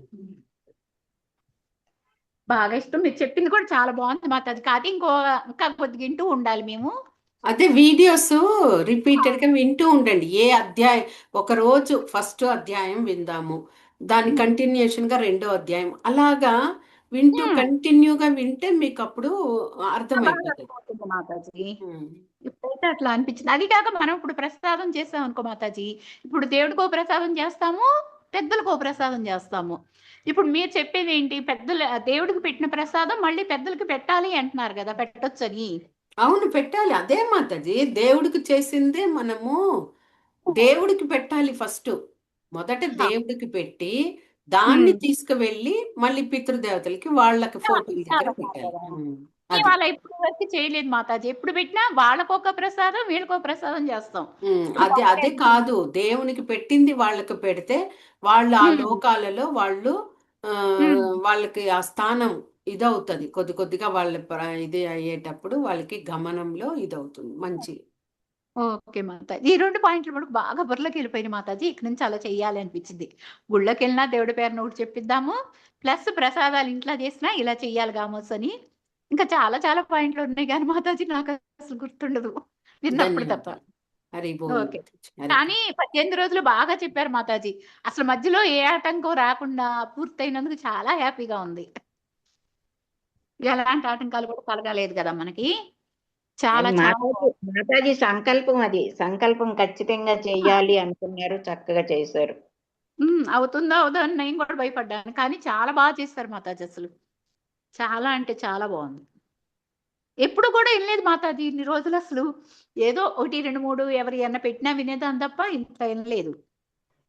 అదే కంటిన్యూషన్ గా వినాలి మాతాజీ, అప్పుడే మనకి అది ఒకదానికి ఒకటి రిలేటెడ్ గా వస్తాయి మనకి గుణాలు. తర్వాత ఆ గుణాలు ఎలాగాని, కాబట్టి మనము ఏదో ఒక అధ్యాయం వినేసి మళ్ళీ చివర విని అట్లా వింటే కాదు, ఫస్ట్ నుంచి ఎండ్ వరకు ఒక్కొక్క ఇదిగా వింటూ వెళ్ళినప్పుడు మనకి అర్థము ఇదవుతుంది, ఒకదానికి ఒకటి లింక్ అవుతూ అట్లా బాగా. 18 అధ్యాయాల కోర్సులు చూస్తున్నాం తప్ప ఏది సరిగ్గా వినలేదు. ఎప్పుడో ఒకటి ఏంటని తప్ప శాంతం వినలేదు మాతాజీ. మన కంటిన్యూ చేసేసరికి కొంచెం బాగుంది. కాకపోతే ఈ వీడియోని మళ్ళీ పదే చూస్తే గానీ ఇంకా బాగా అర్థం అవుతుందేమో అనిపిస్తుంది Mataji. Thank you Mataji. Hare Krishna. Okay, Hare Mataji. Hare Krishna Mataji. Hare Krishna Mataji. నేను రోజు కృష్ణయ్యకి పెట్టి వండింది ఏదైనా అన్ని మొత్తం కృష్ణయ్యకి పెట్టే తింటాను మాతాజీ. అయితే ఆ ప్రసాదాన్ని నేను మళ్ళీ ఆ గిన్నెలలో కలిపేస్తాను కదా మాతాజీ. ప్రసాదాన్ని కలిపేసిన తర్వాత ఒక్కొక్కసారి ఏమవుతుందంటే మా ఇంట్లో నాన్ వెజ్ తినే వాళ్ళు ఉన్నారు, ఆమ్లెట్లు వేసుకుంటారు అనుకోండి. ఇప్పుడు వాళ్ళు ఇదే ప్రసాదంతో ఆమ్లెట్ తినొచ్చా మాతాజీ? అదొకటి చాలా భయం నాకు. అంటే మీరు ఏం చెప్పడము, ఆ ప్రసాదాన్ని వాళ్ళకి ఇవ్వవచ్చాని? అవును మాతాజీ. ఆ, అట్లా ఏం లేదు మాతాజీ. ప్రసాదాన్ని మీరు అట్లా నాన్ వెజ్ తింటూ ఉన్న వాళ్ళు ఎవరైనా కానీ వాళ్ళకి ఇదే ప్రసాదం ఇవ్వండి. ఏమి అది ఇది ఏం కాదు. పెట్టొచ్చు మాతాజీ. అదే చాలా డౌట్ ఉండేది మాతాజీ, భయం వేసేది. ఈ రోజు అయ్యో దేవుడికి పెట్టిన ప్రసాదం మళ్ళీ దాంతో పాటు వీళ్ళు ఎగ్ ఆమ్లెట్ వేసుకుని తింటున్నారు కదా అని భయం వేసేది. అంటే మీరు అట్లాగా నాన్ వెజ్ చేసిన పాత్రల్లో చేసి భగవంతుడికి చేయాలి ఆ పాత్రలో కాదు మాతాజీ, వేరే పెట్టుకున్నాను పాత్రలు, వేరే అంటే పాత్రలు వాళ్ళు పెట్టుకుని తిన్నారు. అది వాళ్ళకి వచ్చి అది తినడం వల్ల వాళ్ళకి ఇంకా మనసు ఇంకా అలాగ తినకూడదు అనే ఆ బుద్ధినైనా ఇది అవుతుంది కదా. కాబట్టి ఇదేం కాదు. ఒక ఇంట్లో అందరూ ఒకే విధంగా ఉండరు కదా. భక్తిని చేస్తూ అందరూ ఇదిగా శుద్ధగా ఉండరు. కొంతమంది అటు ఉంటారు ఇటు ఉంటారు. కాబట్టి అలాంటి వాళ్ళకి ఇస్తూ ఉండాలి. ఇస్తూ ఉంటే వాళ్ళు తినడం వల్ల ప్రయోజనము. చేంజ్ అవ్వాలని మొక్కుతున్నాను మాతాజీ. వాళ్ళు కూడా చేంజ్ కావాలని మొక్కుతున్నాను ఎప్పుడో వద్దు. హరే కృష్ణ. హరే కృష్ణ హరే కృష్ణ మాతాజీ. హరే కృష్ణ మాతాజీ. పద్మ ఒక అధ్యాయంలో 20 శ్లోకాలున్నా 40 శ్లోకాలున్నా 60 ఉన్నా అన్నిటికీ టైం అడ్జస్ట్ చేసుకుంటూ అందులో ఏది మిస్ అవ్వకుండా చాలా బాగా చెప్పారండి. హ్యాపీ మాతాజీ.